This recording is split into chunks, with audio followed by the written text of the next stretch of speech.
Hello, friends. Welcome to a program I like to call The Middle Line, a series of conversations with our great teacher and friend, Dr. Michael Lightman. Good morning. Shalom, shalom, Dr. Lightman. Hello, Todd. I'm very happy for this opportunity for us to talk. Let's go.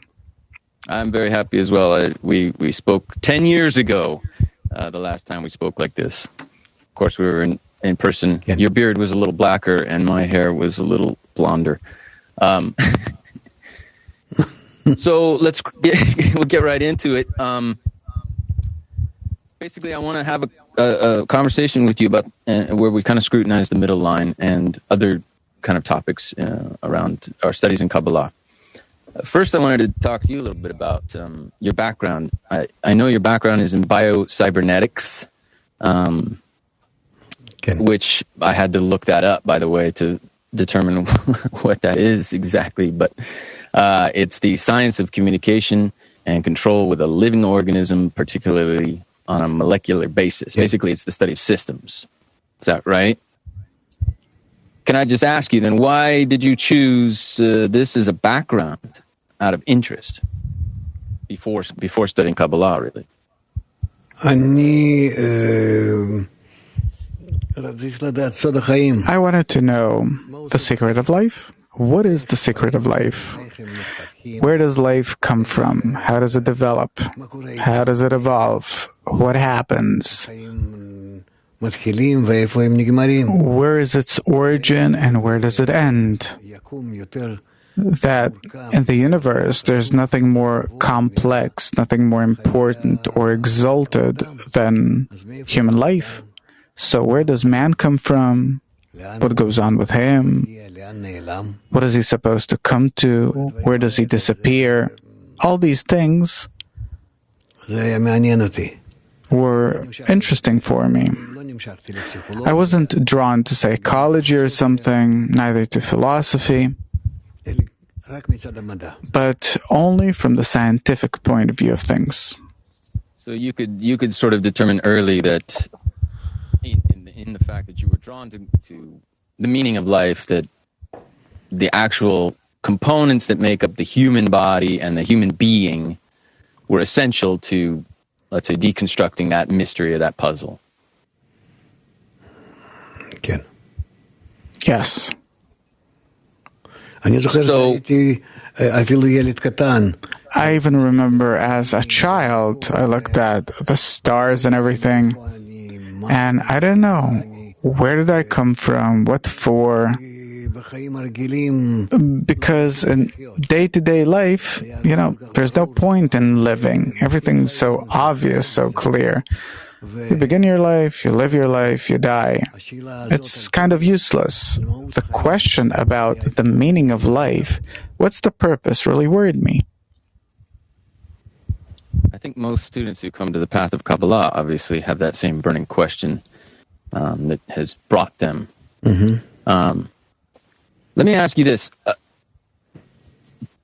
So in the study of Kabbalah, we work in tens, which is in Hebrew a Syria or a minyan. And that's a system. Let's say it's almost like technology, right? Mm-hmm. So Yeah. First of all, what's special about the number 10 in spiritual technology and how does it relate to corporeal technology, let's say? If that makes sense.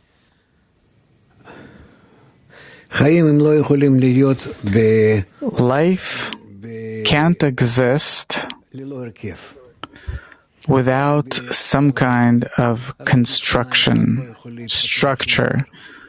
Nothing can develop or evolve in just one quality. You need two forces for something to develop, to evolve, two opposite forces, or that are at least that there's some kind of difference between them, and there's the metabolism between them, exchange of forces of different things, and then in the change between them, exchange between them can develop something that evolves, develops, and reaches a certain new state.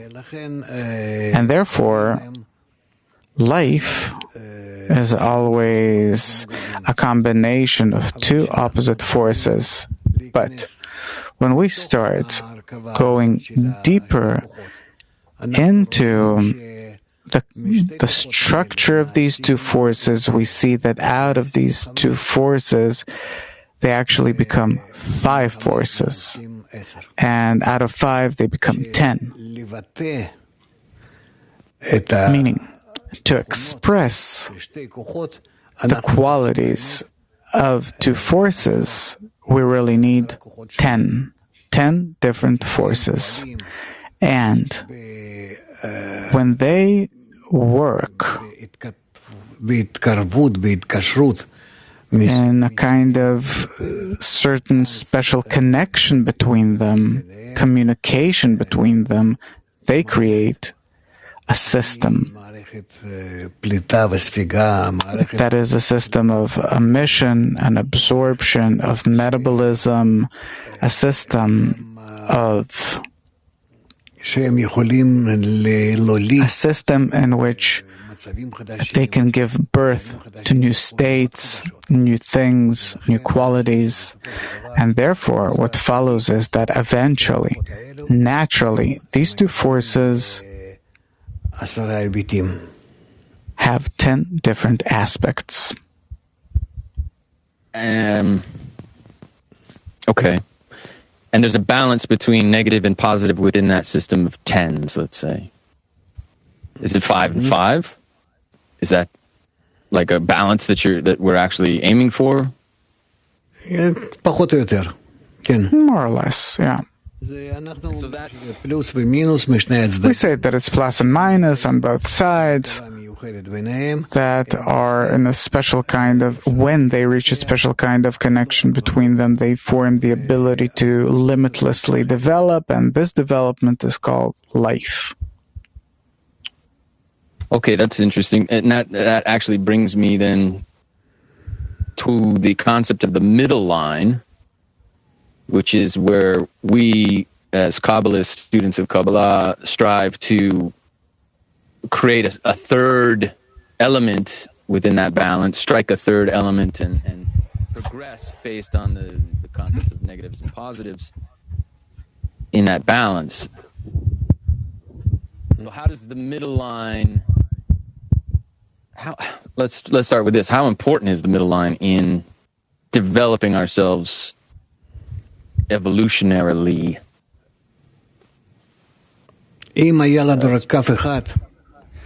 Were we to just have one line, positive or negative, doesn't matter which, but just one, then we'd be like animals, like the still, the vegetative, and the animate, because they have only the evolving force that develops them. Because we can be included of two opposite forces. In the correct combination between them, we can reach a state in which we will know where do these two forces come to us from, that we can elevate ourselves above the two forces to their source, and that way we attain the upper force. We call him the Creator, because on our part we attain him from our state upwards. From our state, we call it Boré in Hebrew, Creator, Boré in Hebrew, consisting of the words Bo'oreh, come and see, which is actually the source, the origin of our life that we get our life from.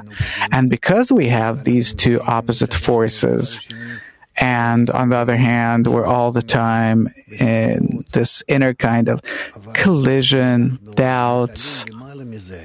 But if we rise above that, in the so-called middle line, then we achieve the source of our root.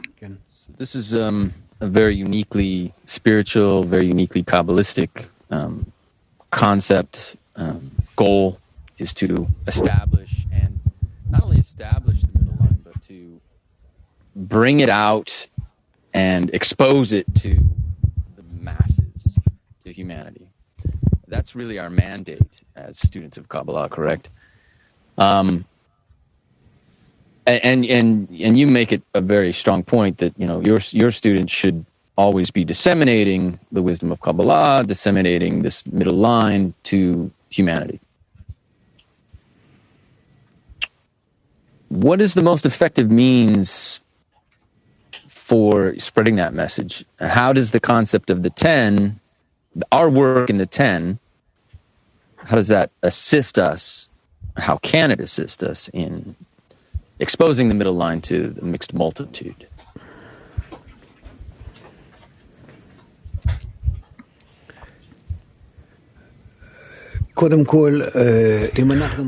First of all, if we attain the middle line, we attain the upper force, which is the source of these two lines that exist in us. This is one thing. Another thing is that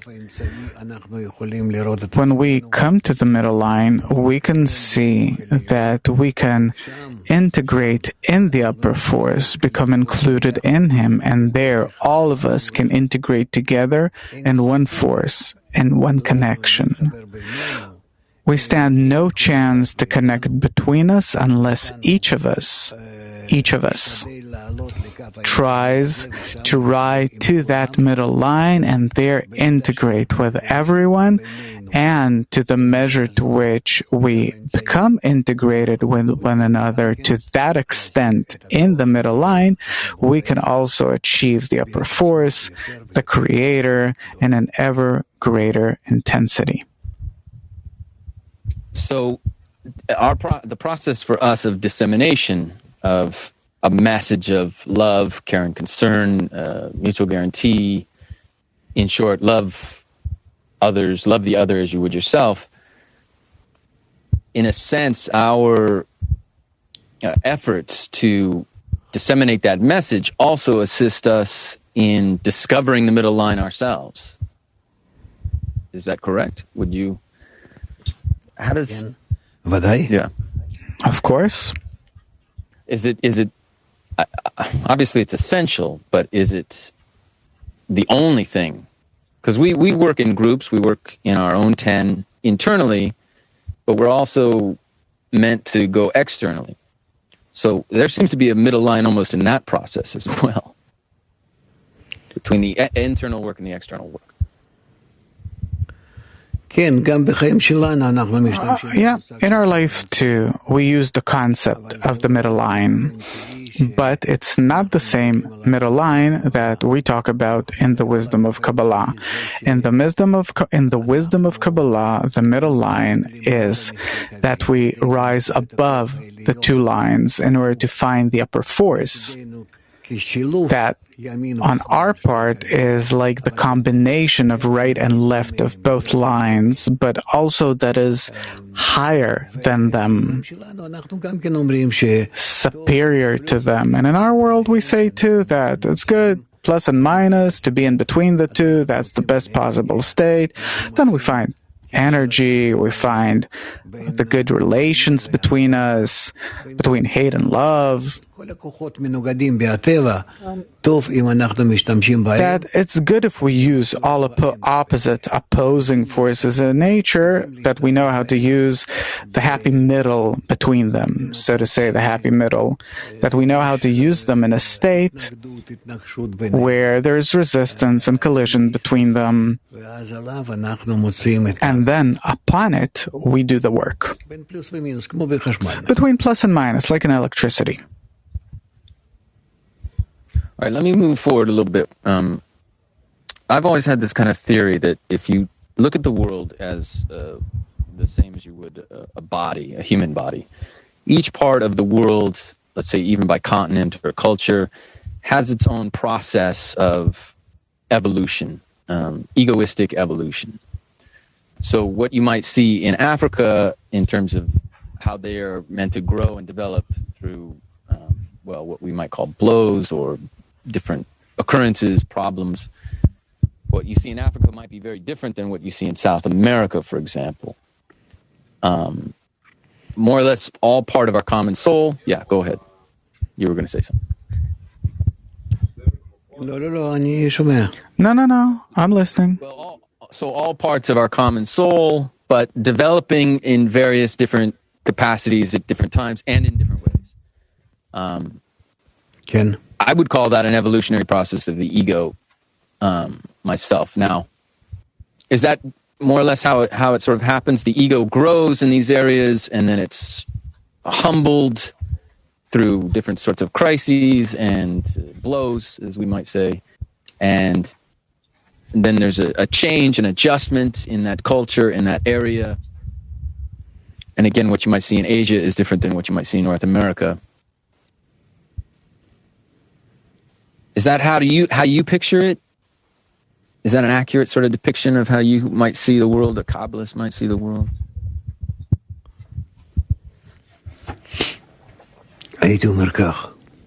I'd put it this way, that what happens in the world, all in all, it's one whole complete system.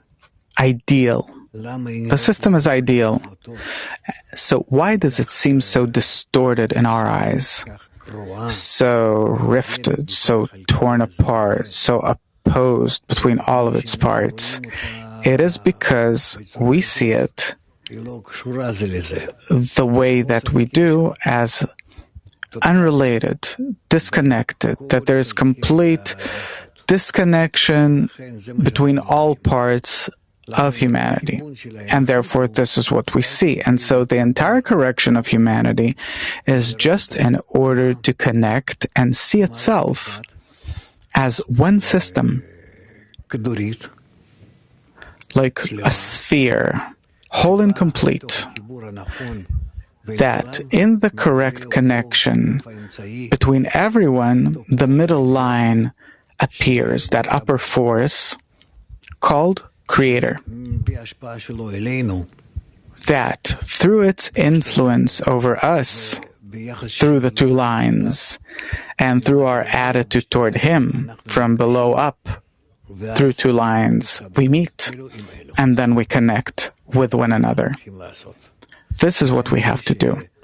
Therefore, you're right that we see in all parts of the world people that are opposed to one another, that are helpless, like a flock that lost its way, like a herd that lost its way, that can't come back home. It's because we're not connected.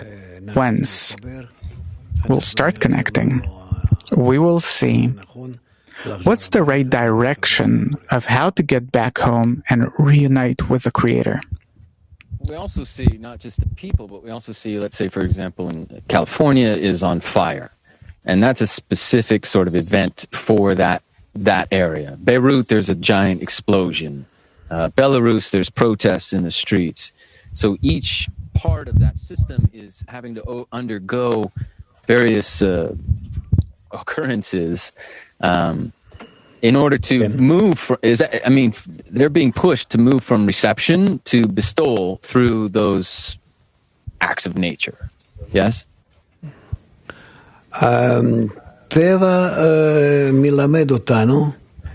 Nature is teaching us that we are unbalanced, that there's a disbalance between us, and this disbalance brings about different undesired phenomena, starting with particular phenomena and up to more general phenomena of different kinds.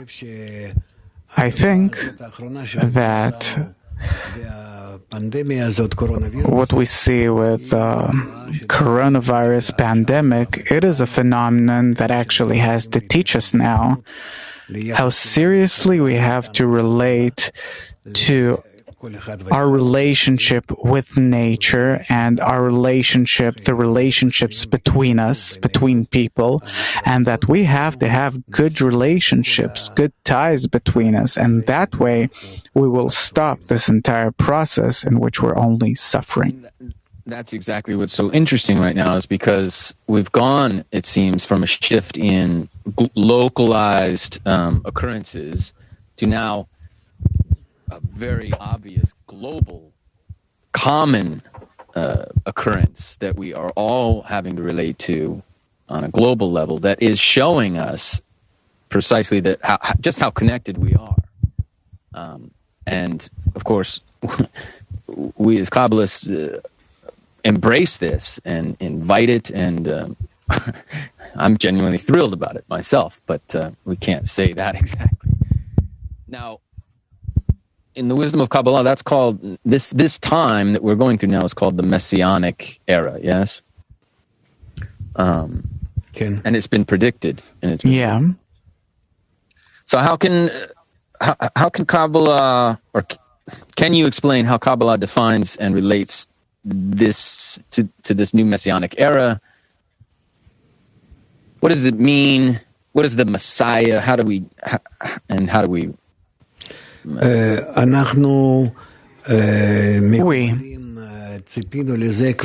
Kabbalists, we've been waiting for this for thousands of years. And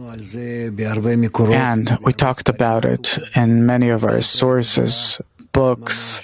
It's written about this in many Kabbalah books. And therefore, we're very happy that finally it started stabilizing and appearing in our world.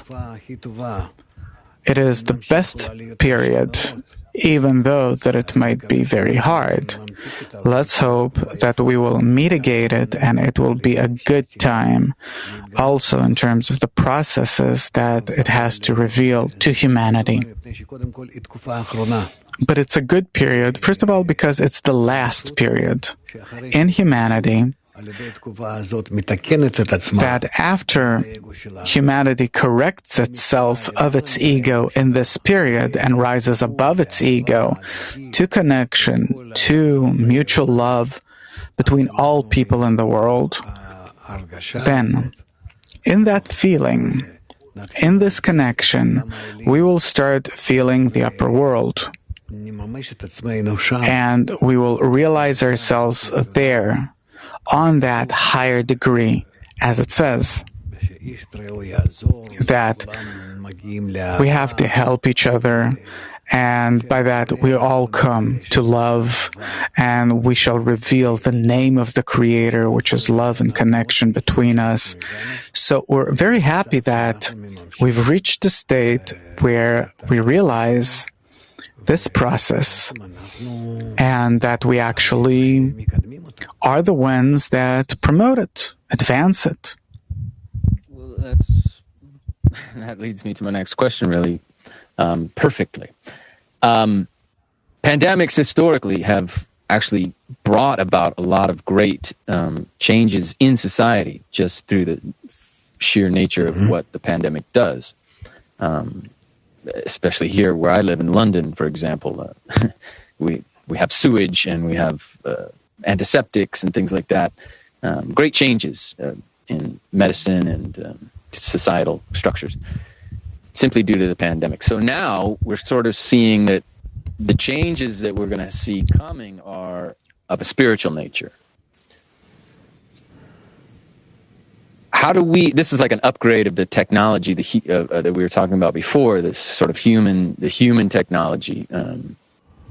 How can we influence this upgrade, let's say, as Kabbalists? We, for the very first time, are starting maybe to understand that there is some special higher force here that is taking care of all of us together, that this blow that's coming to us now, that it really encompasses, embraces all of us together. The entire world is under the same nature from above, is treating everyone equally in this regard. It's something that never happened before. Everyone's experiencing it all over the planet, and it's something very special. And here we can also feel and understand that if we will connect between us and will respond correctly to that upper force, higher force that is now bringing this pandemic down upon us,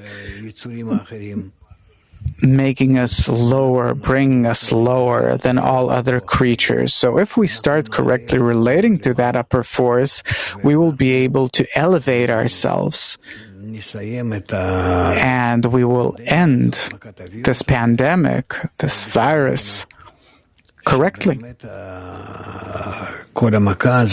Where really this entire blow will bring us to transcend to a point where we will rise to the next level of our development. In order for that to happen, though, we have to sort of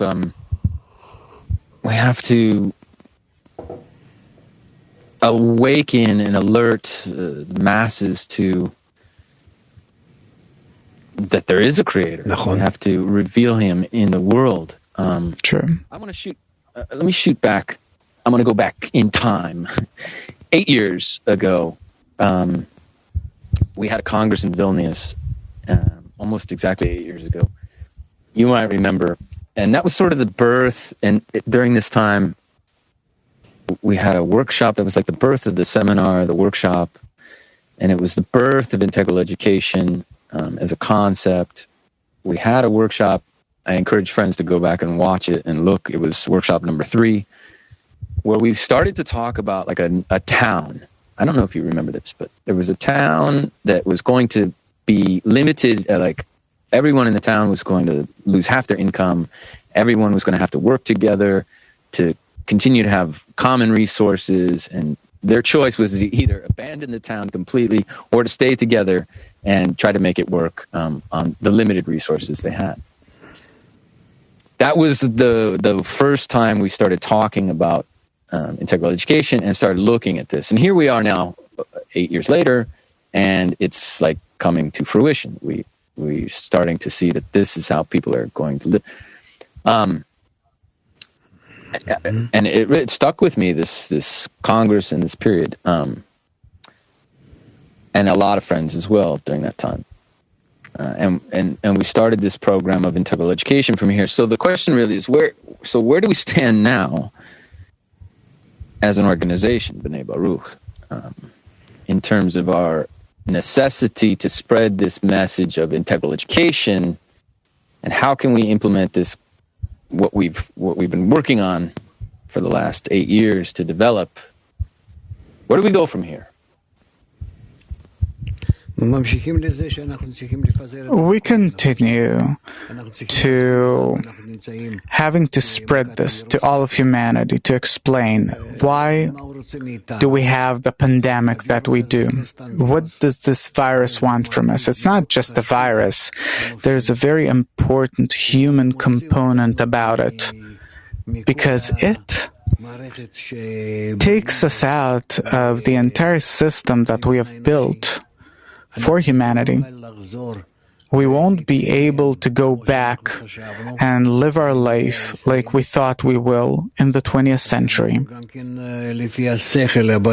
Also, according to common sense, we see that it's impossible because we're depleting Earth of all of its natural resources.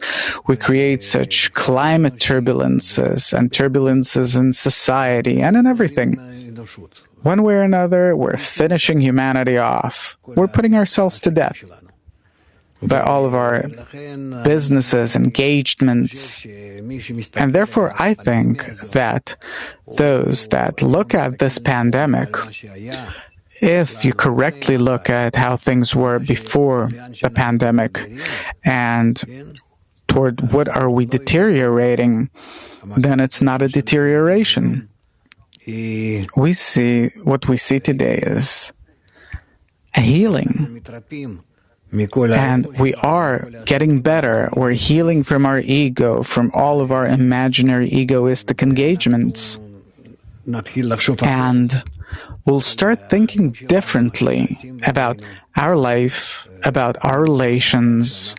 I'm very happy that now we're actually going through this process. I'm proud that I'm also a part of this process.